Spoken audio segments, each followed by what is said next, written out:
Professeur Raoult, merci de nous accorder cette seconde interview pour l'impertinent.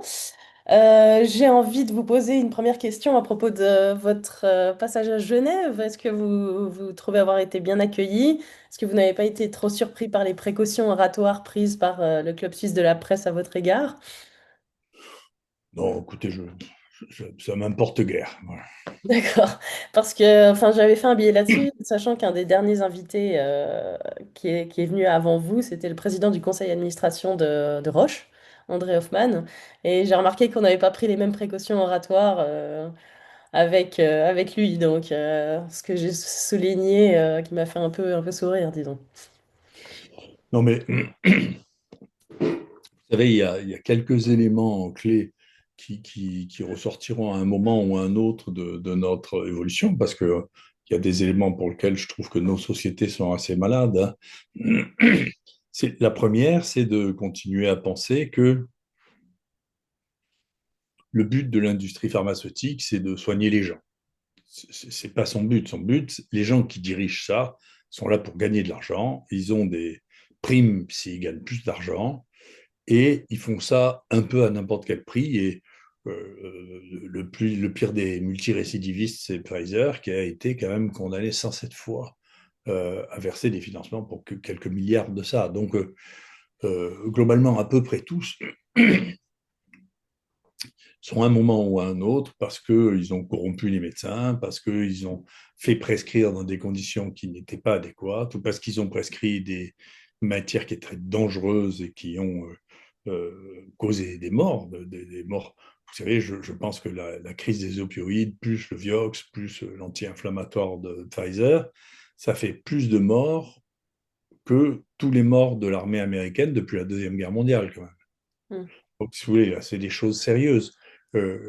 Pour ça que je pense que il y a vraiment une histoire de crime contre l'humanité. Il y a une, que vous le fassiez au nom du racisme ou que vous le fassiez au nom de l'argent, si vous voulez, il y a quand même un nombre de gens qui sont morts à cause de manipulation de l'information à tous les niveaux, dont il faudra bien rendre compte. Maintenant, moi, je ne sais pas comment on fait ça, et puis je ne suis pas un homme politique pour le faire. Les puissances en jeu sont tellement colossales que je ne sais pas comment on lutte contre des puissances financières de cette nature-là. Je ne sais pas comment on fait. Bah, j'en parlais justement lors de mon interview avec Peter Goethe. Je ne sais pas si vous voyez qui c'est, le chercheur danois, qui disait qu'en gros, bah, non seulement on n'avait pas forcément besoin des industries pharmaceutiques, mais qu'on évoquait la possibilité de les nationaliser. Enfin, est-ce que vous pensez que ce serait une solution? Ah, L'État? je pense que si vous voulez, en France, jusqu'à un passé récent, si vous voulez, la plus grosse partie de Sanofi appartenait à l'État. Et je pense que c'était très bien. C'est-à-dire que là, vous voyez que, par exemple, on est dans une situation en France où il y a beaucoup de médicaments essentiels que nous n'avons pas eu parce que les négociations avaient dit il faut que vous ayez 2 mois de stock, et puis les gens de la NSM en réalité sont des gestionnaires qui sont euh, absolument en dessous de tout. C'est des gens qui recyclent là-dedans, ne savent pas gérer. Euh, donc on a dans notre société un énorme problème de qualité de gestion qui va en se dégradant. Moi, je trouve que, par exemple, la dette est un exemple de très mauvaise gestion. Dans les hôpitaux dans lesquels moi j'ai travaillé, j'ai vu sans arrêt augmenter la dette de ces hôpitaux du fait de la gestion. Ces gens ne savent pas gérer. C'est de la politique, d'amitié, d'équité. Ouais, donc, il faut mettre, je sais pas, au Louvre ce qui s'est passé, mais enfin, c'est assez effarant, si vous voulez. Donc, c'est des gens qui sont incompétents, qui gaspillent l'argent pour se faire plaisir, si vous voulez, et qui n'ont pas un sens de la hiérarchie et de la priorité qui soit raisonnable. Et il n'y a plus de méritocratie, donc le fait de choisir les plus compétents n'est pas une priorité. Je suis désolé, ça peut être de choisir des femmes ou ça peut être de choisir de ce qu'on veut, mais pour moi, ce qui m'intéresse dans des fonctions, pas des fonctions de représentation, pour les fonctions de représentation, je suis même pour le tirage au sort.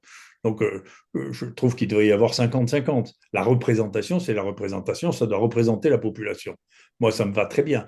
Mais quand il est question de fonction de gestion ou de fonction de décision, bien sûr, il faut prendre les plus compétents quel qu'il soit. S'il y a 9 femmes pour un homme, eh bien, il y aura 9 femmes pour un homme. C'est comme ça. Ben, peu importe s'il y a 9 hommes pour une femme. Moi, personnellement, je dois reconnaître que je ne trouve pas que c'est une injustice s'ils sont compétents. Mais Mm, en revanche, s'ils ne sont pas compétents, il faut les poursuivre. mm, Donc, il y a une vraie question là, qui est la hiérarchie que nous avions, et donc la hiérarchie qui a fait au moins pendant un certain temps l'histoire de la France, c'est la méritocratie, quelque chose qui a complètement disparu. Il y a plus de progression au mérite, il y a des questions, des progressions qui sont liées à quel groupe appartenez-vous. Est-ce que vous êtes stigmatisé? Est-ce que vos grands-parents étaient maltraités? Vos arrière-grands-parents étaient maltraités? Ce qui est pas raisonnable. Voilà. Donc, ça c'est une chose, et que donc, bien entendu, je suis convaincu qu'il faut produire tous les médicaments de base dans les pays développés. Et tous les médicaments qui nous manquent, la plupart étaient produits par Sanofi, par l'ex-Sanofi qui a mangé Rhône Poulenc, etc. Donc, ce conglomérat qui était une des grandes folies françaises de faire des boîtes qui sont trop grosses pour être gérées parce qu'on n'a pas les humains capables de gérer ça, et de les privatiser en leur disant vous serez bien sage, vous ne ferez pas que gagner de l'argent. On ne peut pas dire ça à mm. des gens dont le métier c'est de gagner de l'argent. Enfin, c'est se foutre du monde. C'est pas raisonnable, quoi. Et donc, bien sûr, je trouve que les médicaments de base, je sais pas quoi, les uns parlaient du Doliprane, on n'arrivait plus à avoir d'Augmentin, on n'arrive plus à Mm. colchicine. Enfin, tout ça n'est pas raisonnable. Enfin, c'est pas sérieux. Donc, il faut les produire dans le pays. Vous connaissez l'épisode de la moutarde de Dijon, non?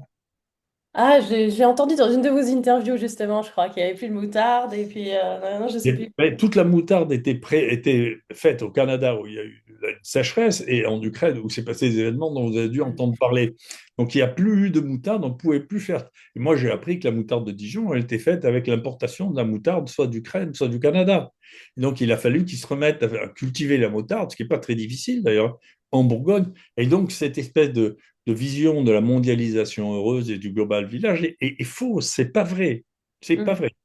Donc, il y a les domaines essentiels, il faut en garder la sécurité, et il ne faut pas obéir aux appels d'offres obligatoires, il ne faut pas obéir au prix le moins cher à un instant T, parce que c'est dangereux, ça remet en cause toute l'économie et la santé d'un pays. Mais est-ce que Et c'est pas simplement par appât du gain? Est-ce qu'on n'a pas donné trop de pouvoir à ces industries pharmaceutiques qui, désormais, ont fait de la santé un business? non, mais vous savez, le capitalisme, c'est le capitalisme. Le capitalisme, c'est un moteur quand il y a de l'innovation. Si vous voulez, c'est un moteur, ça permet aux gens de s'enrichir. Ça a toujours besoin d'être borné par un contre-pouvoir, ce qui n'est plus le cas.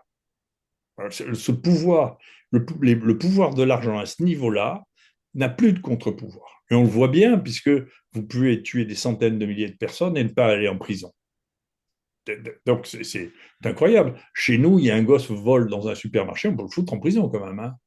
Mm. Donc là-dedans, quand même, les crimes en col blanc, c'est arrivé à un niveau de protection qui va au-delà. Moi, je serais très content que Bourla est en prison. Enfin, franchement, je vous le Mm. dis, hein. Honnêtement, et pas que lui, hein. Les pires de tous, c'est Johnson et Johnson, pour les mêmes raisons, hein, les opioïdes. Mais Pfizer était dans les opioïdes aussi. Alors, bien sûr, le gros, gros, gros, c'était pour nous. Ouais, Euh, ouais. mais globalement, il y avait Pfizer dedans, il y avait Johnson et Johnson dedans. Donc, Mm. ces gens-là devraient finir en prison. Voilà, moi, c'est ce que je souhaite de tout mon cœur. Je pense que c'est pas moi qui le ferai, encore une fois, moi, je ne fais pas de politique. Moi, comme témoin, je dis, il y a là une anomalie profonde. Comment se fait-il que les gens qui sont à l'origine de centaines de milliers de morts, ça, c'est une chose. La deuxième chose qui me choque, j'ai regardé un peu sérieusement en France qui avait été condamné pour les mêmes choses et pour les mêmes médicaments que nous avons en France. Peanuts, personne. Nous, on condamne personne. Vous incluez les Aucun intérêt. fabricants, Hein? vous incluez les fabricants des vaccins Covid, dans ça? Mais pour l'instant, les fabricants des Covid, il faut un peu de temps pour que les choses. Tout le monde. Moi, je ne suis pas un journaliste, hein, donc ça, je ne parle que de choses que je connais ou de choses que j'ai lues, si vous voulez. Moi, je sais bien qu'il s'est passé sur le Covid avec une complicité politique, hein, de toute manière. Quand vous dites vous pouvez faire des vaccins, vous n'avez plus besoin de redouter les effets secondaires parce que c'est l'État qui garantit la sécurité des vaccins, et c'est plus vous. Vous savez, après, vous leur ouvrez une lettre. Ça date de 86 aux États-Unis quand même, hein. Quand vous Donc, dites vous, c'est vous en tant que médecin? non, non, non. Quand vous dites à l'industrie pharmaceutique, vous n'êtes plus responsable, Ah oui, d'accord. c'est l'État qui couvrira les effets secondaires. Mm. Il faut voir, c'est une chose.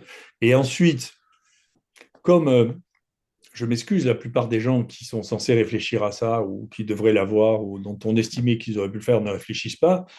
Bien entendu, quand vous dites on peut faire ça, on peut vacciner les femmes enceintes, il n'y en a pas qui ont été vaccinées, d'une part. Et d'autre part, si vous voulez faire un vaccin en 3 mois, vous ne pouvez pas garantir que les femmes enceintes vaccinées à 3 mois n'auront pas de conséquences.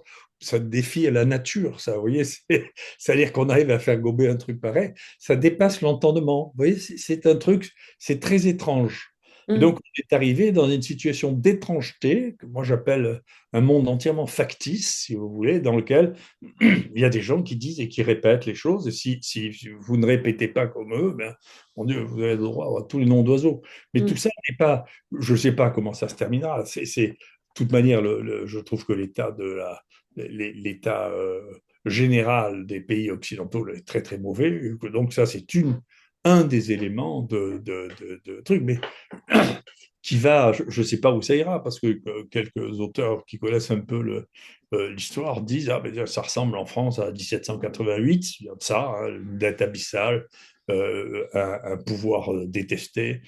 Moi, je trouve que ça ressemble beaucoup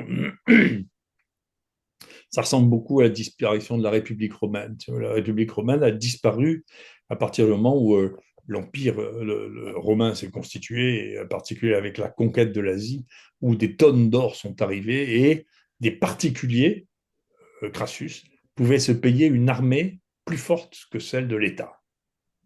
Et là, vous êtes au point, c'est la même chose, vous avez des structures financières comme BlackRock ou Vanguard qui ont des budgets supérieurs à celui de la France. Voilà. Et donc, on est dans le même situation.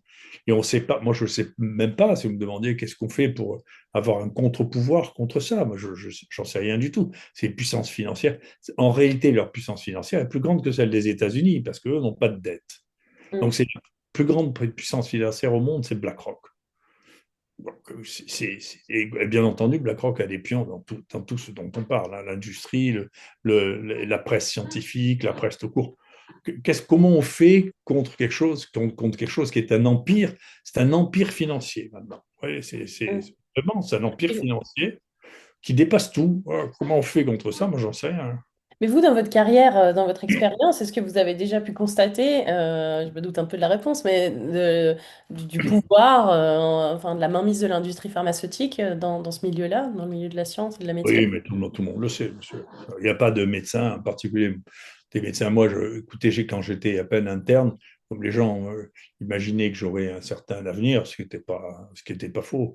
Ils m'avaient invité avec ma femme, j'étais naïf à l'époque, en business class, aller aux États-Unis, on bouffait de la langouste, on était dans un palace, ils avaient mobilisé, alors il n'y avait pas que nous, il y a ce qu'ils appelaient les leaders ou les futurs leaders, et donc ils avaient fait venir 3 ou 4 des meilleurs scientifiques américains pour nous faire un séminaire pour après visiter Eli Lilly à Indianapolis. Donc, donc ils prennent les médecins au berceau, et puis après, celui-là, il y a deux modes majeurs.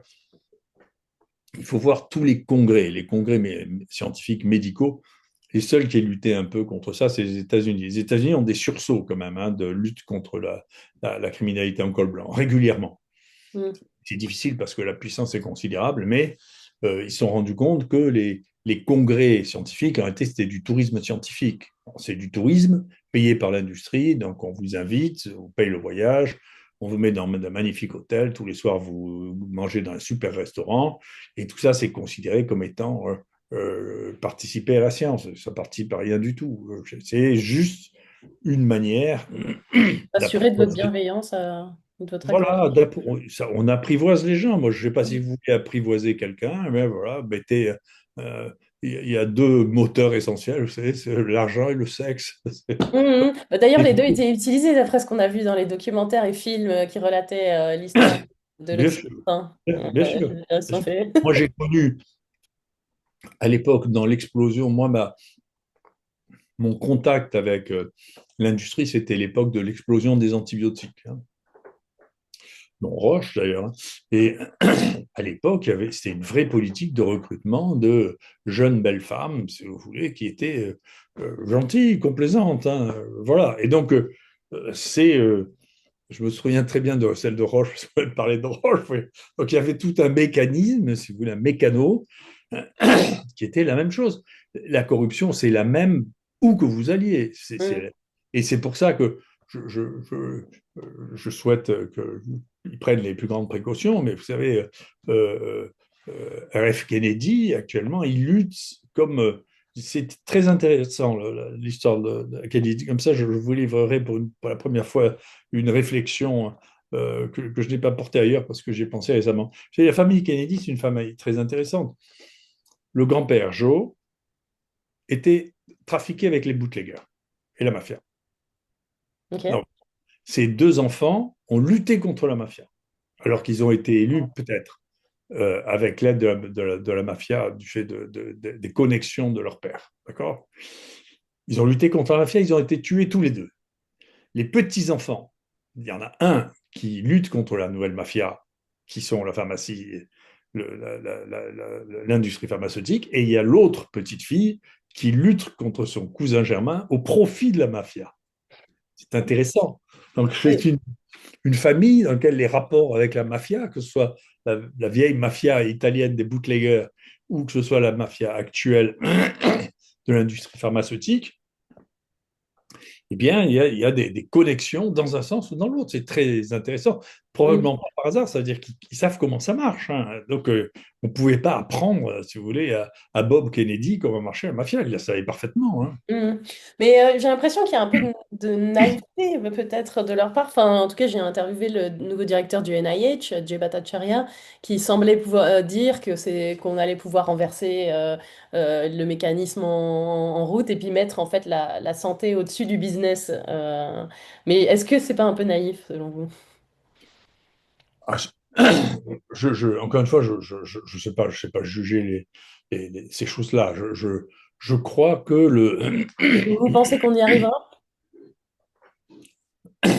j'en sais rien. Je pense que je sais rien, puis je prédis jamais l'avenir, mais j'ai écrit un livre que vous devriez lire qui s'appelle Homo Chaoticus.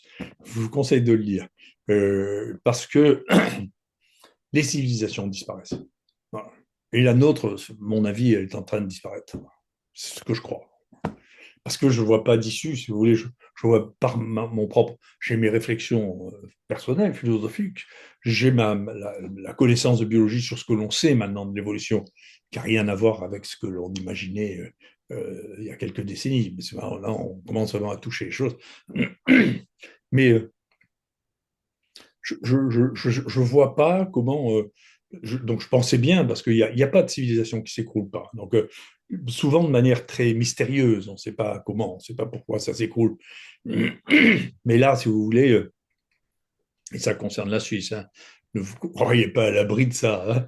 Euh, les humains, contrairement à ce qu'on pensait, vous savez, pendant je peux le dire d'autant plus, les gens me demandent est-ce que vous êtes trompé. Souvent, je passais mon temps à dire que je me trompais à mes étudiants. Là, je me suis trompé, je me suis trompé.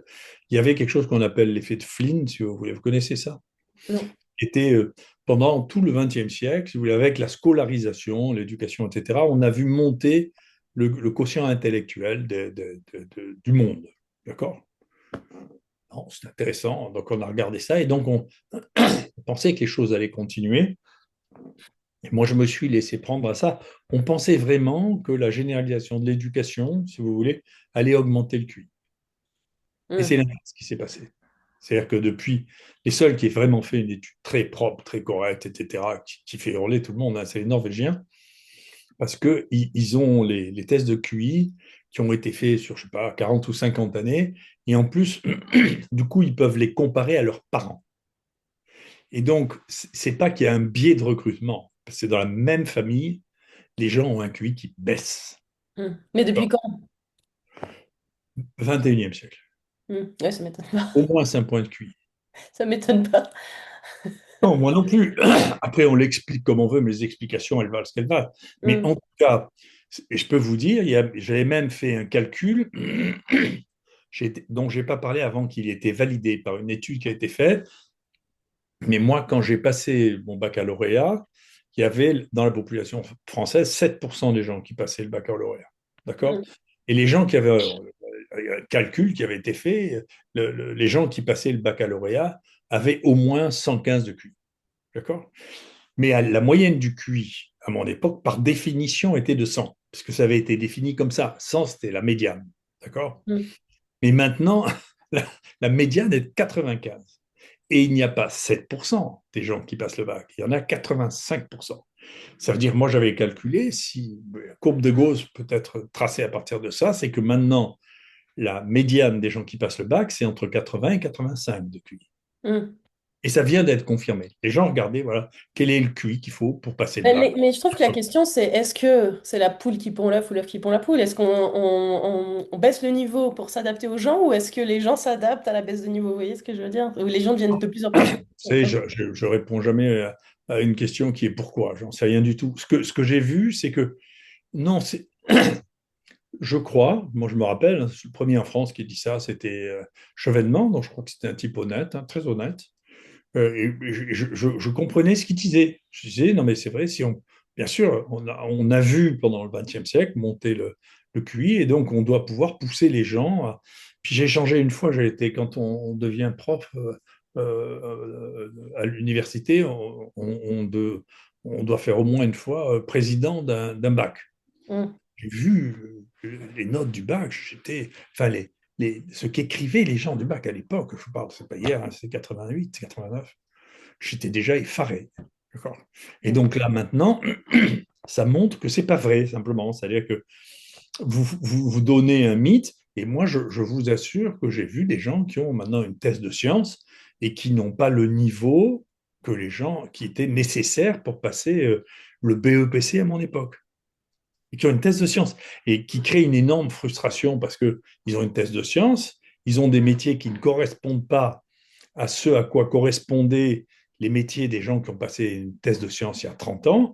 Et donc, on crée à la fois une grande frustration et on a des gens qui n'ont pas la capacité, qui savent même pas, qui n'arrivent pas à écrire des phrases, quoi. mm. Donc, c'est Mais très intéressant. tout à fait, bon, je vais vous titiller un peu, vous m'en voudrez pas, mais quand on me dit abrutissement de la société, je pense souvent à, enfin, ça me fait tout de suite penser à Touche pas à mon poste. C'est des émissions auxquelles vous participez souvent, non? Quoi? Touche pas à mon poste. Non, mais vous savez, je ne crois pas que, si vous voulez, si les choses étaient aussi simples, vous avez tort de me poser une question comme ça, parce que c'est pas une question intelligente. C'est pas vraiment une question, C'est pas c'est une plus question une intelligente. remarque. Donc, c'est une bêtise ce que vous dites. Il y a pas une émission qui rend une population idiote. Non, c'est une bêtise ce que vous dites. C'est pas, vous prenez vos haines pour des réalités, mais c'est pas de la réalité. J'ai pas de haine contre TPMP, je vous assure. Ça, ça. Cela étant, moi, je regarde jamais la télévision, je me fous de tout, mais je trouve que les gens qui prêchent la contradiction sont beaucoup plus intelligents que ceux qui prêchent l'obéissance. Ah Et oui. c'est sûrement l'émission dans laquelle on prêche le plus la contradiction. Et ceux Mm. qui prêchent l'obéissance et qui prennent des... Moi, j'en ai rencontré quelques-uns d'imbéciles maintenant que je ne veux plus voir dans les télévisions ordinaires. Si vous voulez, les gens ont une certitude. Ils me parlent des choses, je vous assure, je reste sidéré. Hein. Sidéré. Hein. Je Ils veux me bien. donneraient des leçons de médecine, de maladies infectieuses. Donc, ils ne sont pas gênés. Hein. Mhm. Ah oui, oui, on a vu de tout pendant cette période Covid, hein, ça c'est clair. Je voulais juste revenir un instant sur la pénurie de médicaments, parce que lors de notre première interview, vous aviez dit justement quelque chose que je trouvais intéressant au sujet des brevets, en fait. Pour expliquer cette pénurie de médicaments, vous expliquiez que les brevets arrivaient à terme et que du coup, ils n'étaient pas renouvelés parce que les médicaments sont pas assez chers. Je ne sais plus exactement. Non, non, nous vivons, c'est un des fonds, en partie le fond du problème. Notre société, à partir du début de la révolution industrielle, contemporaine du capitalisme, si vous voulez, a créé le principe du brevet. C'est Watt qui a créé ça. Et donc, un brevet pour encourager à la fois l'innovation et la dispersion de la connaissance. Le brevet, moi, je n'ai rien contre le fait de ce qu'était le brevet à cette époque. Hein. Mhm. Le brevet disait, ben voilà, vous allez rendre public vos données qui étaient secrètes jusqu'à maintenant, mais en échange, vous aurez un monopole d'usage pendant 20 ans. Mm. Voilà. C'est ça un brevet. Voilà. Et d'ailleurs, c'est quelque chose qui a été étendu à d'autres domaines. Parfois, c'est stupéfiant, hein, comme les droits d'auteur, par exemple. Et les droits d'auteur, alors là, c'est l'inverse. Vous avez des droits d'auteur. Vos ayants droit ont des droits d'auteur qui vont jusqu'à 70 ans après votre mort. D'accord? Donc, il y a des choses qu'on ne peut pas publier parce que les ayants droit, qui sont souvent des gens que vous ne connaissez même pas l'auteur, si vous voulez, ont décidé de ne pas les publier. C'est eux qui décident. Ce qui est une anomalie extrême, hein. Vous Mm. savez, une des histoires de la folie des humains, qui n'a rien à voir, mais qui vous apprendra peut-être quelque chose. Il y a un plongeur à Marseille, là, vous connaissez cette histoire, non? Qui a plongé, qui a trouvé un avion qui s'était cassé la figure en 44 et à l'intérieur, il a trouvé une gourmette et cette gourmette, il y avait marqué Antoine Saint-Exupéry. Vous connaissez cette histoire, non? Non? Non. Et alors, il a ramené ce truc, il était tout content, il l'a trouvé. Et ce type a été empoisonné pendant des années, poursuivi pendant des années par les ayants droit de Saint-Exupéry, que Saint-Exupéry ne connaissait pas du tout. Parce qu'il y a une différence de date entre quelqu'un qui est disparu et considéré comme mort 7 ans après sa disparition. Ok. Mais là, à partir du moment où on l'a trouvé dans l'avion dans lequel on savait qu'il était, mais on n'avait pas la preuve, ça veut dire qu'on a réduit de 7 ans les royalties qu'ils pouvaient tirer des œuvres de Saint-Exupéry. Et donc, ils l'ont poursuivi en disant que c'était faux, que c'était lui qui l'avait fait grave. Le malheureux plongeur se demandait ce qui lui arrivait. Vous voyez, la folie des hommes, elle est partout. La folie du lucre, l'argent, si vous voulez, c'est la folie des hommes. Et donc, maintenant, tout le monde peut publier Le Petit Prince parce que ça y est, ça fait 70 ans qu'il est mort. Vous voyez. Mm. Sinon, il Ouais. fallait attendre 77 ans si vous voulez, puisqu'il y avait 7 ans d'incertitude prévue par la loi. Ouais. Donc les brevets, c'était ça, mais c'était basé sur l'innovation va tout remplacer. Mais si vous écoutez notre dernier prix Nobel d'économie, qui a dit une des pires horreurs que je connaisse, c'est la créativité destructive, c'est-à-dire que pour pouvoir créer de nouveau, il faut détruire ce qu'il y avait avant, ce qui est typiquement français, ce qui est l'horreur de la France, c'est l'horreur de son patrimoine. D'ailleurs, ils ont essayé de brûler Notre-Dame de Paris, peut-être pour y mettre un monument plastique, j'en sais rien. Mais en tout cas, si vous voulez, les champs scientifiques ont une durée de vie, comme le reste. Et ce que j'ai expliqué au début, pour expliquer ce qui a été un très long cheminement, c'est ce qui est très important, c'est le repositionnement des molécules. La chimie est éternelle. Quand vous avez trouvé une molécule, cette molécule est, elle Mm. ne dépend pas des civilisations. Donc il y a des choses que vous ne pourrez pas remplacer parce que simplement, Il n'y a pas elles de sont, retour en arrière. Mm. elles sont éternelles. D'accord? Et ceux qui sont, moi qui ont beaucoup guidé ma réflexion, c'est les Chinois qui, à la recherche de nouveaux médicaments, ont testé tous les médicaments qui étaient acceptés par la FDA, en particulier pour ce qui m'intéresse, c'est-à-dire les micro-organismes, les virus, les bactéries, etc. Et on s'est rendu compte qu'il y a des choses dont on n'imaginait même pas que ça marche, mais qui marchaient parce que notre esprit, qui est très étroit, plus ou moins étroit en fonction des personnes, mais qui est très étroit, pense toujours que c'est ce pourquoi on l'a découvert qui est son unique capacité. Ça, c'est idiot. Mm. Bah, Singulièrement, la médecine le prouve régulièrement avec voilà. Et singulièrement quand on parle des anti-infectieux, parce que les anti-infectieux, ils n'ont jamais été découverts par les microbes ou utilisés pour une cible particulière. C'est une arme comme une autre. Mm. Parfois, c'est même pas une arme. Et donc, c'est extrêmement difficile, c'est extrêmement compliqué de faire changer l'esprit des gens. Tu sais, moi, j'ai eu beaucoup de bagarres à cause de ça, si vous voulez, en disant, mais non, mais ça marche très bien que ce soit pas, vous l'ayez pas identifié pour ça ne veut pas dire que ce n'est pas. Et donc, vous voyez bien qu'une partie de la question, c'est est-ce que l'hydroxychloroquine, moi, je me sers de l'hydroxychloroquine pour traiter les maladies bactériennes chroniques depuis 30 ans, je la connaissais par cœur, je connaissais sa toxicité, les dosages, etc. Les autres ne savaient pas de quoi ils parlaient, mais moi, je savais de quoi je parlais. Eh bien, ça traite aussi des parasites, ça traite aussi des virus, C'est pas Mais c'est pas en pénurie, l'hydroxychloroquine. Il n'y a pas de pénurie d'hydroxychloroquine. non, ils ont eu ils ont eu un moment un blocage Mm. qui a posé un énorme problème parce que l'hydroxychloroquine, il faut dire qu'avant même qu'il y ait le Covid, il y avait 66 millions de comprimés d'hydroxychloroquine qui avaient été distribués en 2019. Pourquoi? Parce qu'il y a il y a un tas de gens qui prennent ça, en particulier pour des maladies inflammatoires. Les polyarthrites rhumatoïdes, le lupus, c'est traité avec de l'hydroxychloroquine aux doses que moi j'ai utilisées, c'est-à-dire 600 mg par jour. Donc tout le monde, l'histoire de la toxicité de l'hydroxychloroquine, tout le monde sait que c'est pas vrai. Il y a des centaines de milliers de gens qui prennent ça.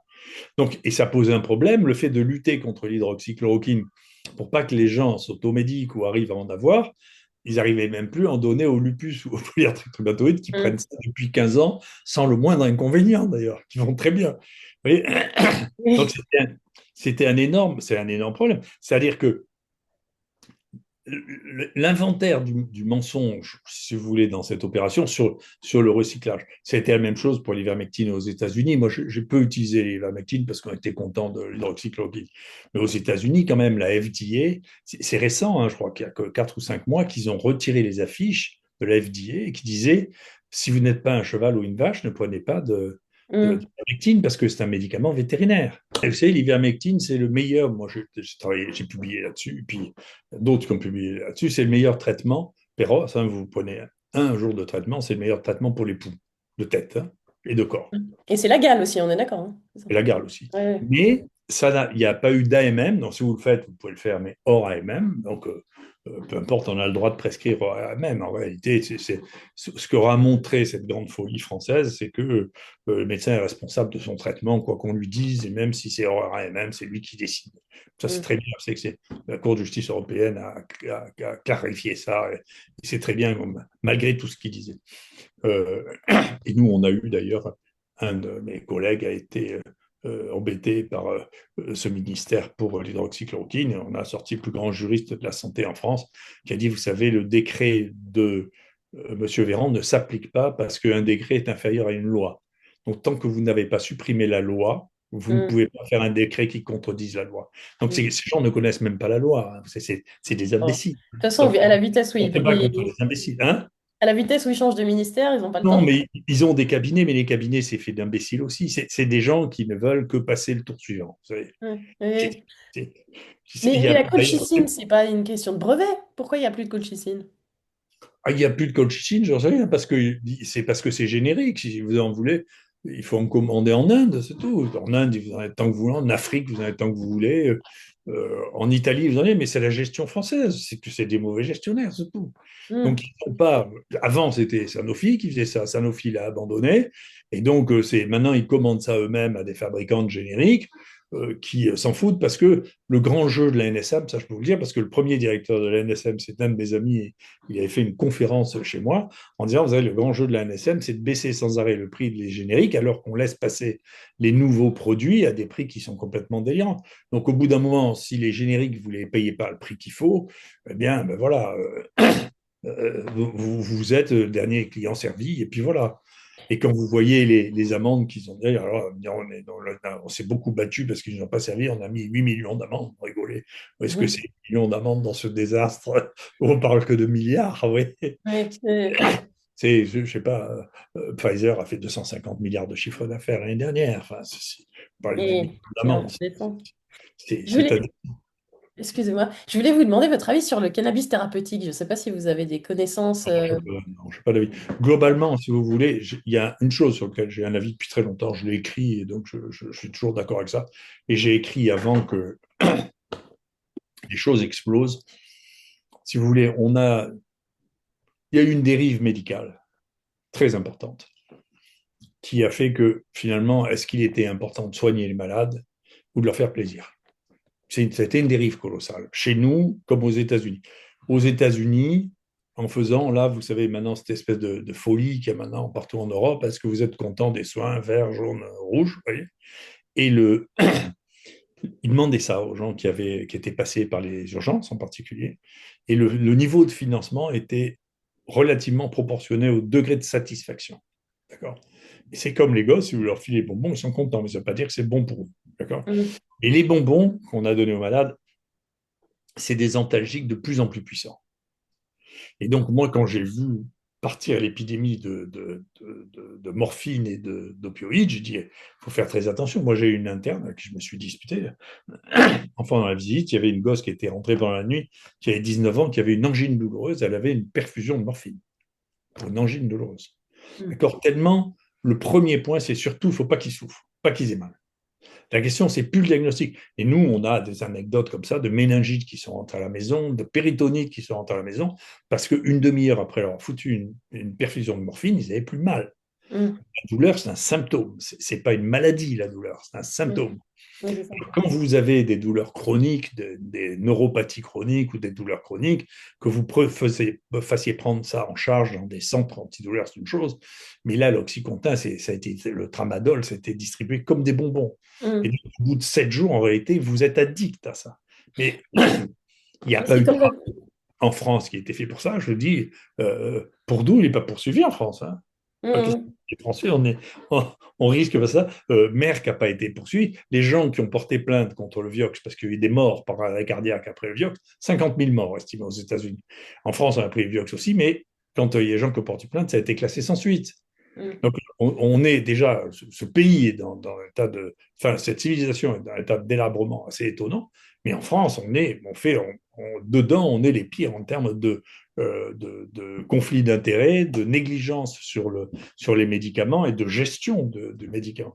Et donc, encore une fois, il n'y a plus dans la plupart des situations. Moi, j'ai regardé, j'avais fait faire un topo par un pharmacien spécialisé des anti-infectieux, puis un topo par un des plus grands cancérologues de ce pays sur qu'est-ce qu'on a inventé au XXIe siècle qui change les choses. Le changeur de données pour les anti-infectieux, il y en a peut-être un, les dates sont limites, c'est le traitement de l'hépatite C. D'accord. Peut-être, c'est tout. Les autres, ça sert à rien. Mais parce que Et j'ai l'impression que on cherche jamais, c'est pareil dans la maladie mentale aussi, enfin dans la psychiatrie, on cherche jamais à traiter la cause, mais juste le symptôme. Est-ce que non, c'est- ça n'a rien à voir. Non, non, ça n'a rien à voir. Là, au contraire, c'est la cause. Quand on passe aux maladies infectieuses, c'est le microbe qu'on traite. Hein.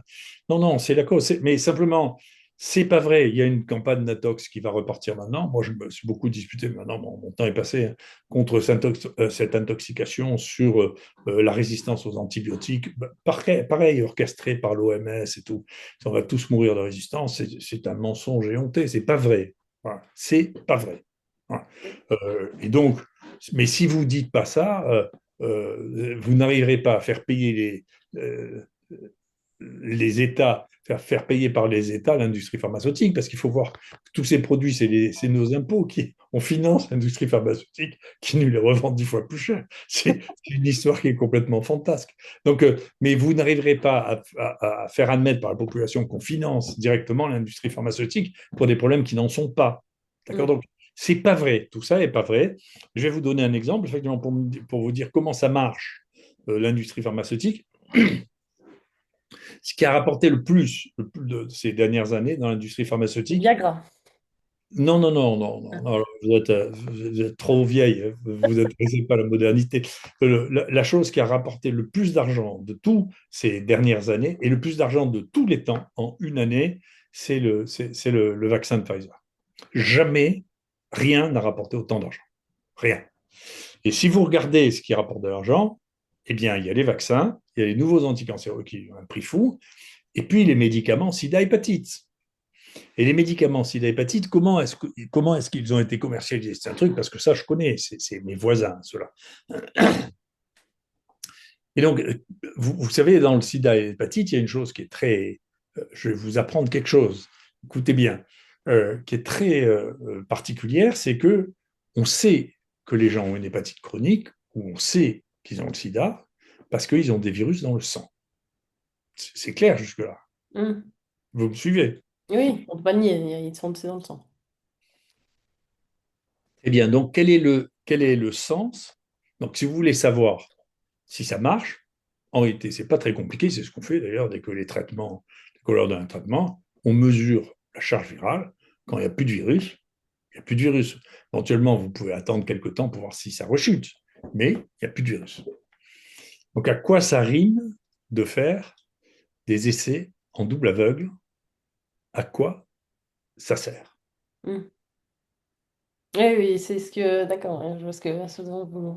Il suffit de mesurer s'il y a encore des virus, s'il n'y a pas de virus, parce que ce que vous traitez, c'est justement la cause. Donc c'est une dérivée qui a utilisé l'industrie pharmaceutique, et vous avez qu'à voir, il y a une ayatollah de ça, c'est celle qui a le plus mangé, ou une de celles qui a le plus mangé là-dedans, c'est Madame Costagliola, qui fait toutes les analyses de ces études qui ne servent à rien. Mm. Parce que, je vous le dis, c'est pas très compliqué. Non seulement ça sert à rien, mais c'est une escroquerie. Alors, ça permet de nourrir toute la population des prescripteurs. Et c'est pas l'étape que vous aviez pas faite avec qu'on vous a reproché de pas avoir faite avec l'hydroxychloroquine? Oui, bien sûr, parce que nous, on faisait la même chose, c'est-à-dire on disait, on va regarder si les charges virales diminuent. Mm. On savait quelle était la durée de la charge virale qui a été publiée en Chine, dit, ça dure 28 jours. On s'est dit, on va regarder, c'est comme on a déposé un projet de recherche qui avait été accepté, il n'y a pas de problème, hein. Mm. Donc, non, on a vu que voilà, en 8 jours, ça disparaissait, et que donc ça n'avait plus rien à voir avec les 28 jours chinois. Donc, ça marche. Parce qu'on mesure s'il y a toujours le microbe ou s'il n'y a plus le microbe.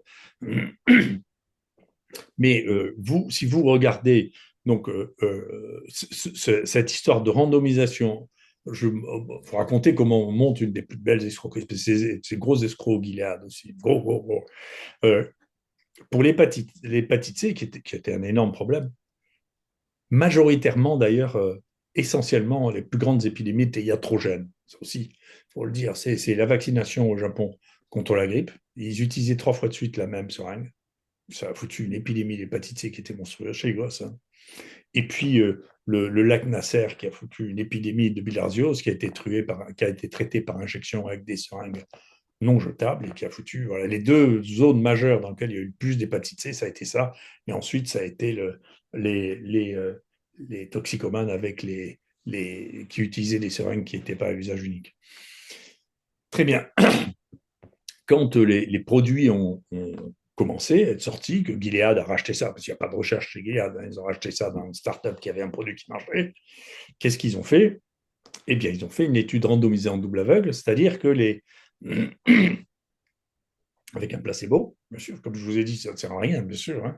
Et ils ont dit, écoutez, on va essayer 24 semaines. Donc, vous n'aviez pas le choix où vous participiez, 24 semaines, vous ne participiez pas. Alors, 24 semaines.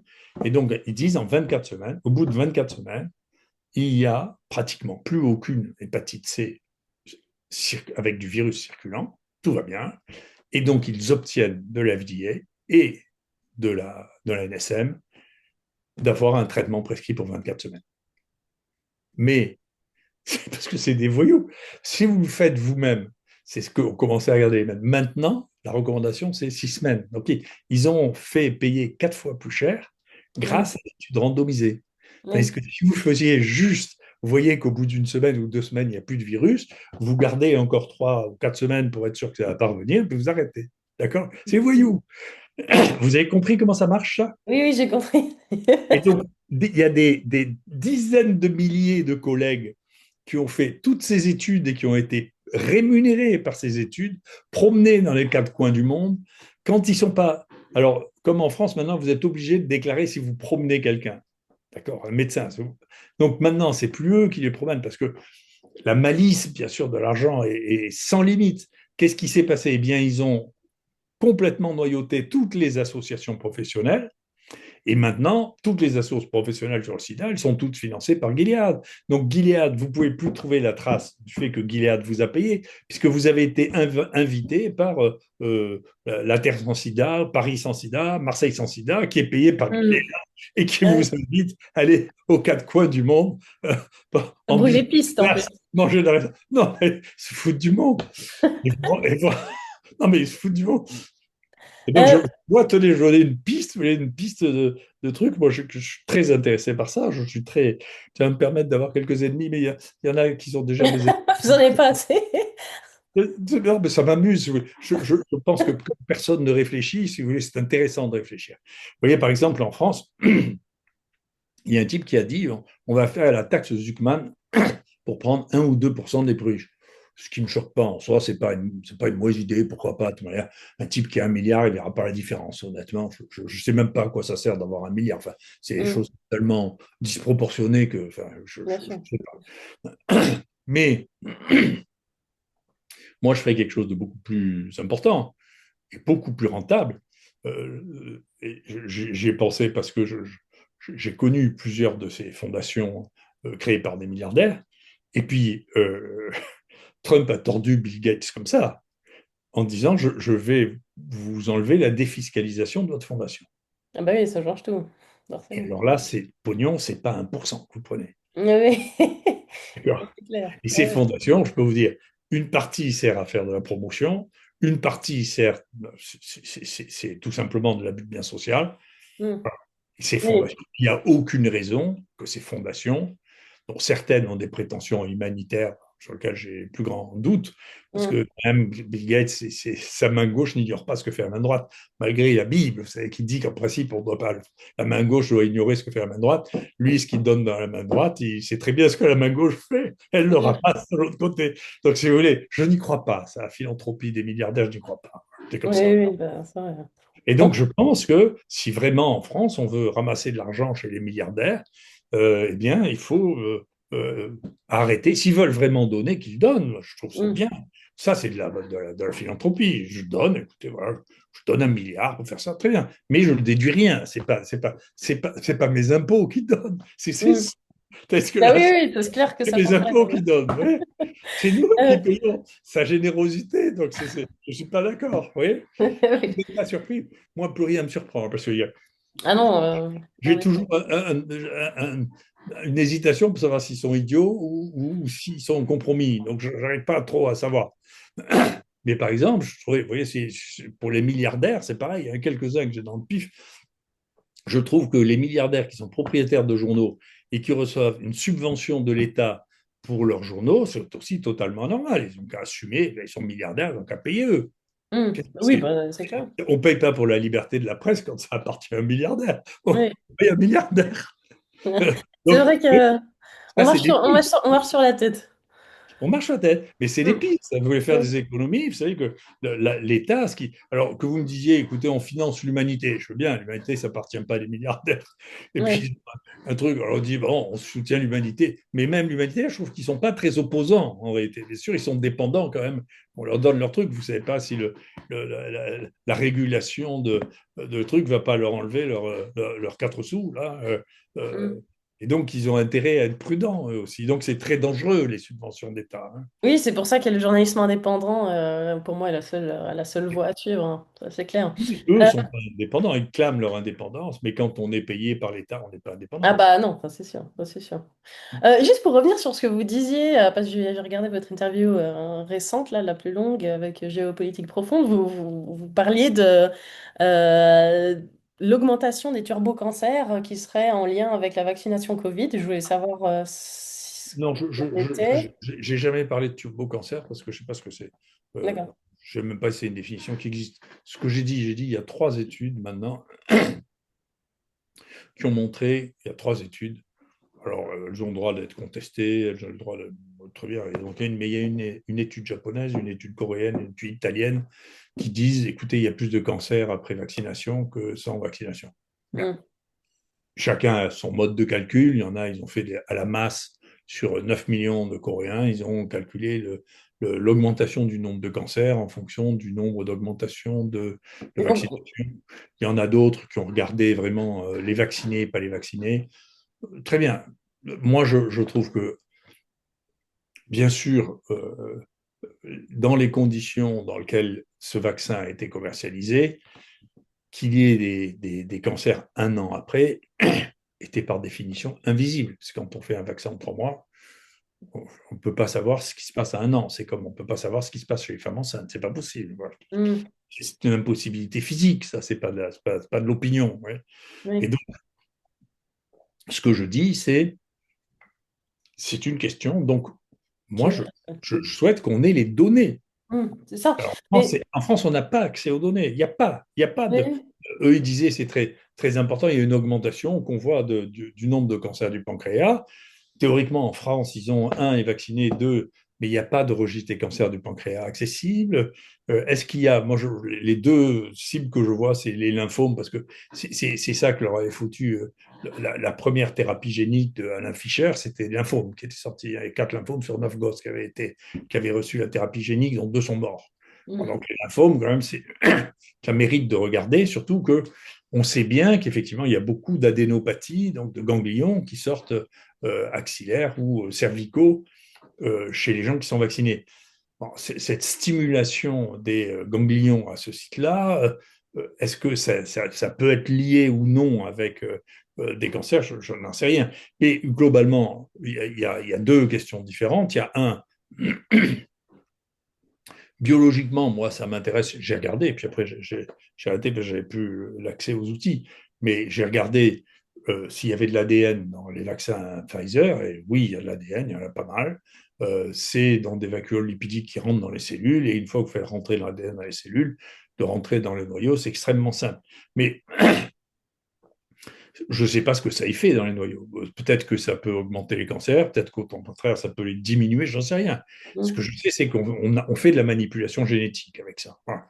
Et que la manipulation génétique, on ne sait pas où ça mène. Voilà. Ça, c'est une vraie question, une question scientifique, sur laquelle il faudra bien regarder à un moment ou à un autre. La Mhm. deuxième question, c'est il y a des pays qui ont des banques de données. Bon, vous devriez interroger ceux qui ont les meilleures banques de données au monde, à ma connaissance, c'est les Danois. Vous devriez aller les interroger. Je leur dis, est-ce que vous avez remarqué qu'il y a quelque chose, qu'il y a une augmentation des cancers chez les vaccinés? Parce que eux, ils ont 100% des données maladies de toute la population. Mhm. Donc les Danois pourront répondre à ces questions. Et moi, s'il y a une équipe faite par une réponse faite par les Danois en disant voilà, on a le registre de tout le monde, voilà les gens vaccinés, voilà ce qu'ils ont fait comme cancer après un, 2, 3, moi je dirais mais c'est eux qui ont raison, j'ai pas enfin, vous savez, J'ai j'ai personne. l'impression que on ne sait pas trop, enfin, plusieurs gouvernements ne se sont pas trop souciés de faire enfin, trouver ces chiffres entre, de relever les gens qui ont été vaccinés, non vaccinés, machin, de faire on voit qu'il y a des données qui disparaissent, des chiffres qui n'ont pas été pris, on n'a pas fait d'études, on a un peu laissé ça. C'est pour ça que je pense que, si vous voulez, moi, je ne crois pas du tout que les gens qui ont été en place pendant cet épisode puissent faire les études qui sont nécessaires pour comprendre. Donc nous, il faudra attendre le changement de président de la République. Les Mm. autres pays, je sais pas, mais ils sont aussi fragiles. Hein, je veux dire, c'est pour ça que, bien sûr, moi, je connais mieux ce qui se passe en France, mais enfin, en Angleterre, je pense qu'ils sont dans un état qui est au moins aussi mauvais que le nôtre, pour des raisons qui sont fondamentalement les mêmes. Hein. Il y a de plus en plus de... Un des problèmes massifs de la médecine, c'est que, comme de tous les métiers, c'est que, ça c'était un travail très intéressant que j'avais lu, c'est au début du XXe siècle, il y avait 30% de gens qui étaient dans le tertiaire et 70% qui étaient dans le primaire et le secondaire. Il y avait 30% de gens qui étaient administratifs, qui ne faisaient pas. D'accord. Nous, actuellement, mais l'Angleterre aussi, mais les États-Unis aussi, ils sont à 80% de tertiaire. Il n'y a plus de gens qui font. Et une des évolutions de la médecine vient de là, c'est que ceux qui ont le pouvoir, manifestement, c'est l'administration, c'est le tertiaire, et que donc, nous, ça a été exprimé en France, hein, il faut sortir la médecine de l'artisanat, il faut sortir la médecine des médecins. Mm. Et donc, si vous voyez ce qui s'est passé dans cette crise, c'est pas de médecin, on ne veut pas de médecin. Bien On vous sûr. dit ce qui est bon pour vous. Et éventuellement, d'ailleurs, le président, c'est mieux que les médecins. Et moi, je peux vous dire, c'est pas de maintenant que ça date, parce que à l'époque du président Sarkozy, quand j'ai vu comment Mme Bachelot gérait la pseudo-épidémie d'H1N1, j'avais téléphoné un truc que je connaissais bien, qui était le conseiller du président de la République hospitalo-universitaire, pour lui dire, écoute, tu sais, il faut voir, il ne faut pas gérer ce problème comme ça, il ne faut pas systématiquement faire 2 injections, il faut... et il m'a dit, tu vas quand même pas apprendre au président de la République comment on gère une épidémie. Ouais, C'est marrant. c'est inouï, hein? Ouais, ouais, c'est marrant. C'est incroyable. Moi, j'ai dû être dans la gestion d'une dizaine d'épidémies dans le monde, vous savez. C'est officiellement invité, officiellement par l'URSS, j'ai dû être le seul étranger invité par l'URSS pour gérer une épidémie en Russie. Mm. J'ai été invité officiellement par le gouvernement américain au moment de l'épisode du bioterrorisme pour donner mon opinion sur les bestioles sur lesquelles je travaillais. Enfin, c'est invraisemblable. Donc, vous vous rendez compte? Et Oui, c'est parce oui, qu'ils sont tous pris d'hybris. oui. Ils se prennent tous pour Dieu quand ils sont là. Si vous voulez, ils jouent aux petits soldats et ils disent non, mais ils n'ont qu'à obéir. Et tout le travail de terrain, si vous voulez, ils Mm, ne savaient même pas quelle était la présentation clinique de cette maladie. Personne ne le savait, personne n'en avait vu. C'est nous qui avons décrit tous les éléments des aspects cliniques de cette maladie. C'est inouï. mm, Donc, cet imbécile de Fauci qui a plus vu de malade depuis 50 ans et probablement jamais vu d'infection aiguë, qui disait c'est comme la grippe, et c'était pas du tout comme la grippe, c'est idiot. Enfin, c'est pas mm, vrai. Voilà. Et mm. donc, c'est très intéressant, si vous voulez, de voir la mainmise administrative, si vous voulez. Mais maintenant, vous voyez bien, les C'est médecins dans tous sont. les secteurs, oui, ça c'est sûr. Hein? C'est dans tous C'est les vrai, secteurs. bien sûr, mais vous avez 80% de la population. C'est eux qui ont le pouvoir. Et Mm, donc, pour tout, vous avez des procédures de qu'est-ce qu'il faut faire, comment vous devez le faire. Si vous faites ça, c'est pas réglementaire. Oui. Et mm. c'est tellement fou, moi je le vois à mon égard, hein, ils sont tellement fous qu'ils croient que le règlement, c'est la loi. Et le règlement, c'est pas la loi. Mm.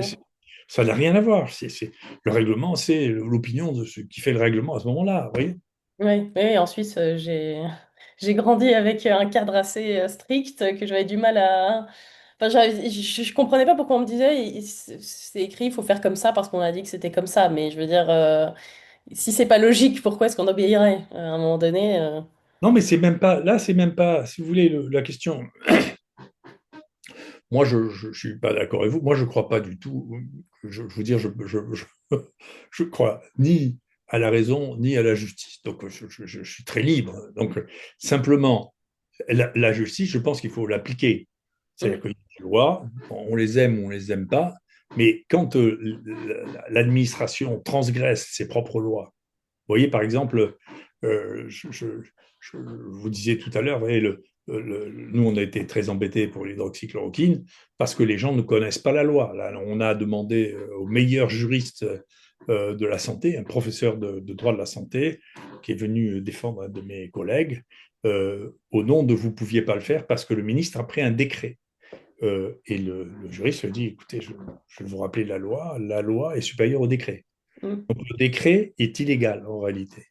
Donc le ministre a pris un décret que vous pouvez très bien ne pas appliquer. Ensuite, il y a eu la Cour de justice européenne qui a dit encore plus, qui est même revenue sur ça. Vous nous disiez, les médecins sont responsables de la prescription. Personne ne peut les obliger à une prescription ou les empêcher de faire une prescription. C'est vrai qu'il vous a dit qu'il pouvait pas admettre s'être publiquement trompé, Véran? Ah oui. Ah ouais. Ah Donc oui. il l'a avoué, quoi. Non, mais vous savez, c'est impossible. C'est que je ne sais pas pourquoi ils sont si nerveux. Je ne veux pas avoir d'opinion là-dessus parce que ça serait de la médisance ou de la calomnie, pire. Mais ces gens sont trop excités. Moi, j'étais à cette époque, j'étais assez copain avec le conseiller de Macron universitaire, parce qu'il avait été président d'université. J'ai aussi été président d'université à peu près le même âge, donc une espèce de club de vieux crotons là, qui peuvent se parler, d'accord. Euh, et il m'appelle un vendredi soir en me disant, Didier, écoute, je voudrais bien que tu regardes. Il est sorti un papier dans le Lancet, là, est-ce que tu peux regarder? C'est vendredi soir, je lui dis, écoute, je suis gentil, c'est le week-end, moi je suis épuisé, je t'appelle lundi et je te dis ce que j'en pense. Et donc lundi, je le regarde, et lundi, j'ai vu tout de suite que cet article était un faux. Vous ne pouvez pas. C'était ridicule. Ils mettaient ce qui était facteur de risque. Et donc, il y avait soi-disant des Africains, des Chinois, des Américains, des Français. Ils mettaient les facteurs de risque. Dans les facteurs de risque, ils mettaient l'ethnie. En France, c'est interdit de mettre l'ethnie. Mm, C'est illégal. Donc, ça ne peut pas être vrai. mm. Ensuite, ils mettaient que le tabac, c'était à peu près le même en Chine et en Afrique, ce qui est déraisonnable, d'accord. Que l'obésité, c'était la même en Afrique et aux États-Unis, ce qui est. Oui, ça pourrait être Donc, vous ça. voyez, c'est du déconnage à un point.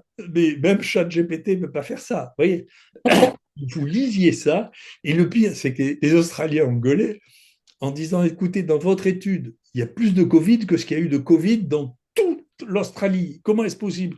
Et ils ont répondu dans un premier temps, on s'est trompé, on a confondu l'Australie avec l'Inde.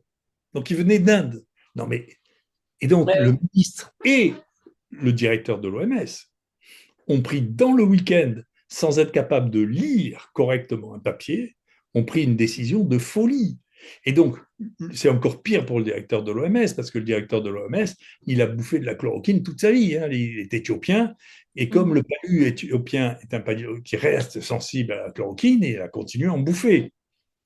Et que ce type qui a pu bouffer pendant 40 ans de la chloroquine et de l'hydroxychloroquine dise maintenant il y a 10% des gens qui en meurent, c'est soit il est fou, soit il était bourré, soit il était drogué, soit il est malhonnête. Mais c'est pas possible, vous voyez? C'est Oui. pas possible. Là, on est confronté à des choses que je ne sais pas expliquer, moi. Hein. Mhm. J'ai expliqué ça une fois en disant, voyez, faut leur dire que le roi est nu. Il faut leur dire, c'est pas vrai. C'est pas vrai. C'est pas une question d'interprétation ni d'opinion. C'est juste, c'est pas vrai. Mhm. Tout le monde devrait le savoir. Oui. Et donc, lui, il a fait une énorme connerie. En plus, il a empêché de continuer les études qui étaient en cours. Dans les études qui étaient en cours, il y avait deux études randomisées en cours qui Recovery. montraient toutes les deux la supériorité du groupe hydroxychloroquine, mais sans que ça atteigne leur niveau de signification qui est de 0,05, qui ne veut rien dire d'ailleurs, qui est un fantasme. Mais vous ne pouviez pas dire qu'il n'y a pas de différence. Il y avait une différence. Après, est-ce que vous considérez, vous, avec votre modèle, que cette différence est ou n'est pas significative? C'est un autre problème, mais vous ne pouvez pas dire Mhm. qu'il n'y a pas de différence. C'est pas Oui. vrai. Parce qu'il y avait moins de morts avec l'hydroxychloroquine que sans l'hydroxychloroquine, dans les deux seules études françaises publiées, Ok. randomisées. Donc, non, non, et une fois fait ça, vous savez qu'ils ont même fait une chose qui était inouïe. Hein, euh, quand le directeur de l'INSERM, qui était lui aussi un complice de cette fantaisie, hein, a été interviewé par la commission d'enquête de l'Assemblée nationale, le président de la commission lui a demandé de donner les résultats préliminaires de l'étude et l'autre a refusé. Moi, je sais pourquoi il a refusé. Il a refusé. Ouais. Vous vous rendez compte? Il a refusé à la plus grande autorité de donner les chiffres de quelque chose qui ne lui appartient pas. C'est Oui. l'argent de l'État, ça. Vous voyez. Mhm. Donc, on a dépassé toutes les frontières possibles, toutes celles de la cohérence, celles de la... De toute façon, je vous l'accorde dans mon métier, ça se voit aussi. Hein, c'est pas passé inaperçu. Mais est-ce qu'il y a des études sur les... Alors, on a parlé des cancers, mais qu'en est-il pour les AVC et les arrêts cardiaques? Alors ça c'est clair que maintenant, Pfizer reconnaît, ça avance petit à petit, hein, de toute manière. Après, vous savez, Oui. on n'est pas tous sur la même échelle de temps. Hein. Moi, je suis à une échelle de temps, si vous voulez, je m'en fiche un peu. Moi, ce qui m'intéresse, c'est pas de savoir si je me suis trompé ou pas, parce que me tromper, je me suis trompé dans ma vie, je me suis trompé heureusement. D'ailleurs, sinon, je serais aussi fou qu'eux. C'est pour Hein. ça qu'on avance. Oui, et puis sinon, ça veut dire que je serais fou comme eux. Je croirais tout savoir, c'est ce qui est idiot. Mais comme je joue pas à la même distance, si vous voulez, bien entendu, je me trompe moins qu'eux parce que je fais pas. Et beaucoup de journalistes me détestent à cause de ça parce que je dis les journalistes, c'est la vérité du jour. C'est pour ça qu'ils s'appellent journalistes d'ailleurs en pratique. Hein. Euh, donc le lendemain, c'est une autre vérité. Moi, quand même, ça dure un peu plus longtemps, mais mes assertions essaient de durer un peu plus longtemps. Mais pour les AVC et les arrêts cardiaques, vous disiez? Alors, pour maintenant, la FDA a obligé Pfizer et Moderna à mettre sur les vaccins qu'il y avait des myocardites et des péricardites. C'est obligatoire. Ils disent, Pfizer dit, c'est estimé à 1,2 pour 100 000, mais 2,7 pour 100 000 pour les jeunes entre 18 et les hommes entre 18 et 24 ans. Parce qu'il y a quand même une particularité, c'est que c'est les hommes jeunes qui ont le plus de ça. Donc ça, c'est reconnu, c'est maintenant mis sur les fiches de vaccination, donc vous ne pouvez pas dire que c'est pas vrai. Même le laboratoire a fini par le reconnaître. Donc c'est Mm. intéressant. Pour AstraZeneca, vous n'avez peut-être pas vu ça, mais une fois j'étais interviewé par un de vos collègues dont la vérité change quotidiennement, qui s'appelle Bruce Toussaint, et qui m'avait posé la question des vaccins. Je lui ai dit, vous savez, moi, a priori, il arrive des choses auxquelles on ne s'attend pas, mais il faut observer. Moi, je suis encore une fois, je crois beaucoup au docteur, l'observation, le malade. Hein. Et donc, chez nous, on avait vacciné, on a un centre de vaccination chez nous. Donc, les gens qui voulaient se faire vacciner, ils pouvaient venir se faire vacciner ici.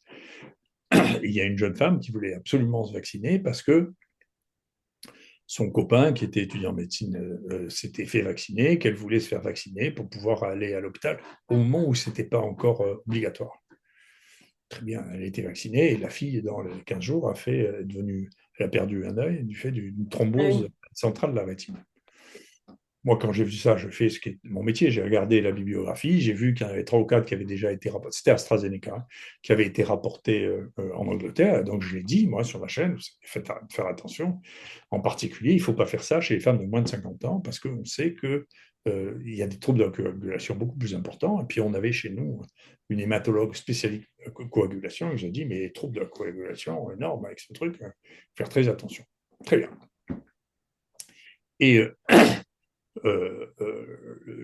quand j'ai dit ça à ce Bruce Toussaint, il m'a dit, mais vous ne pouvez pas dire ça parce que vous avez vu un cas.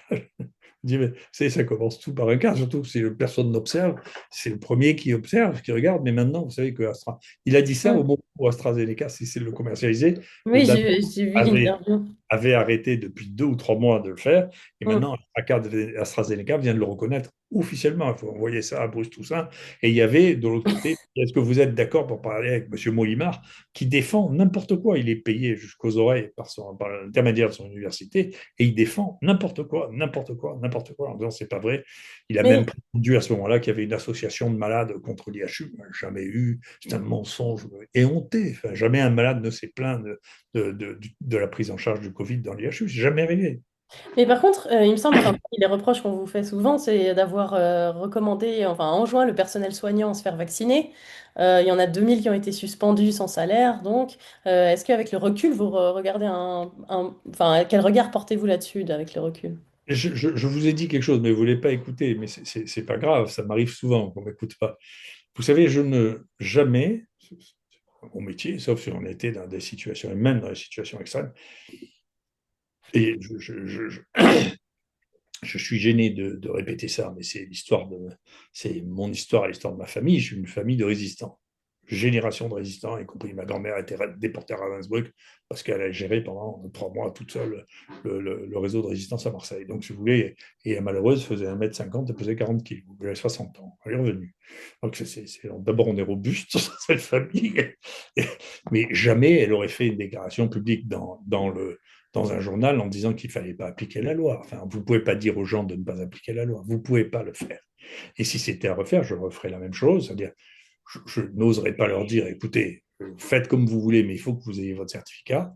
Parce que, effectivement, le risque de ne pas faire appliquer une loi, d'une part de dire je suis contre la loi. Vous imaginez comment j'ai été emmerdé alors que j'ai jamais dit un mot contre la loi. Jamais.